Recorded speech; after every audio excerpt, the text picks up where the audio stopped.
You guys know I've said I'm pro-choice. I'm not ashamed of that. I'm not going to hide that. I know it angers some people, but there's being pro-choice, and then there is supporting what Senator Mark Liias seems to be supporting. Let's get to it in our segment, Unbelievable.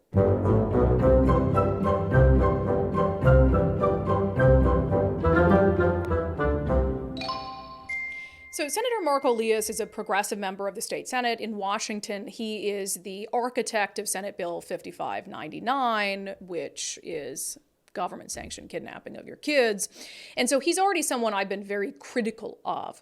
But he sent out a tweet that he's been pretty widely criticized for, and rightfully so. His tweet was about a New York Times article, which we'll discuss momentarily, but he said, "This news article belongs in a dystopian Margaret Atwood book, not in the United States of America. There is no freedom more fundamental than bodily autonomy. This is nothing but a ruthless attempt to control women's bodies. And I promise you, the mega extreme won't stop there." This tweet, as of this moment, is still up, even though there have been several aspects of the New York Times article that Mark Liias says belongs in a dystopian Margaret Atwood book that have been pointed out to him as being really problematic for him to defend. So the article talks about a Nebraska teenager who used abortion pills, according to police, was convicted of this to terminate her pregnancy.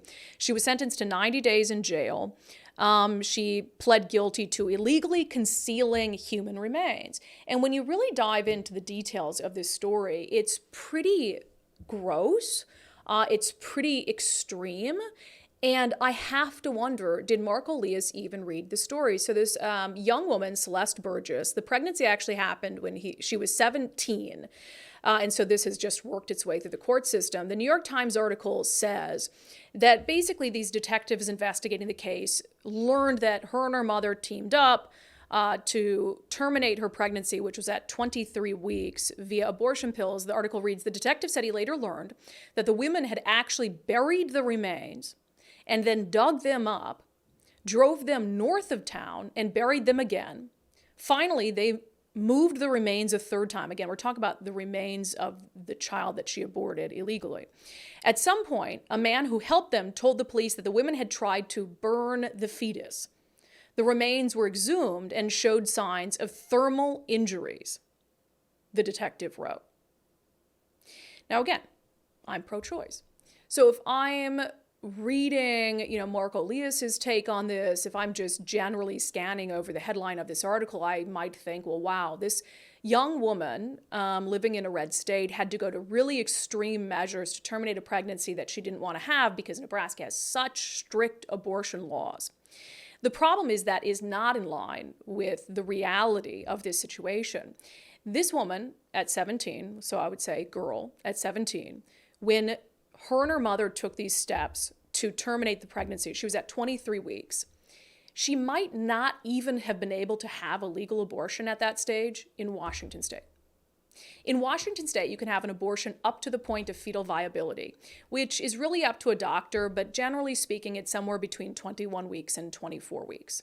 So at 17, if Celeste Burgess was living in Washington state at 23 weeks pregnant and wanted to get an abortion in one of the most progressive states in the country, she might have been turned away if a doctor deemed that at 23 weeks the fetus was viable, unless her life was in danger.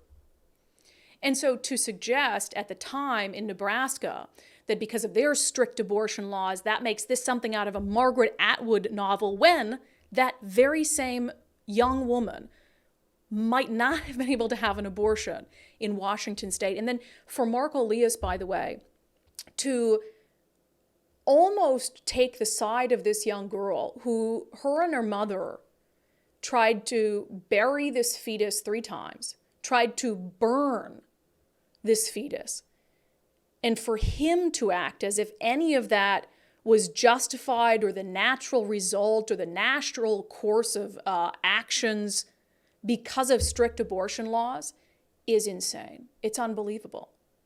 It is like a subhuman way of thinking.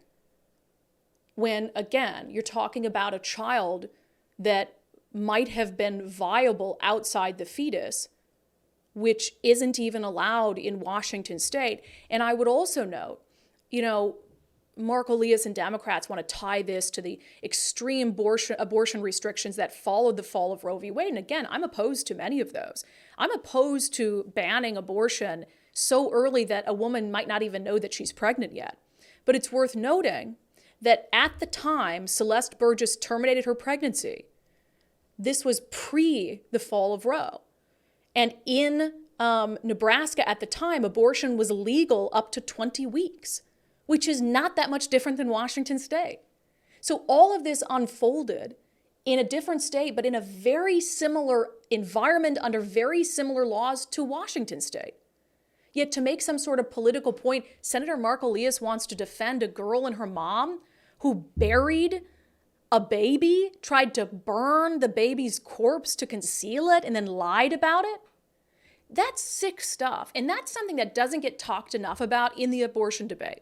Because even though I'm pro-choice, even though I believe some red states have gone way too far in restricting access to abortion, I also don't believe that the other extreme of the abortion debate is talked about enough. If you press a lot of Democrats, including Democratic members of Congress in Washington state, about whether they want any restrictions whatsoever on abortion, a lot of them will say no, which means that they support third trimester abortions, which means they support abortion up to the point of birth. They believe it's a decision, ultimately, no matter the point in a pregnancy, that should be left up to a woman and her doctor. But I think a lot of Americans on both sides of the political spectrum would be opposed and are opposed to late-term abortions when the life of the mother is not in jeopardy. But we don't talk about that enough. The media talks a lot about the extreme side of the Republican position on abortion, but not enough about the extreme side of the Democratic position on abortion. And I would argue that what Senator Mark Liias is supporting, the actions of this young girl in Nebraska via his words, is an extremist position.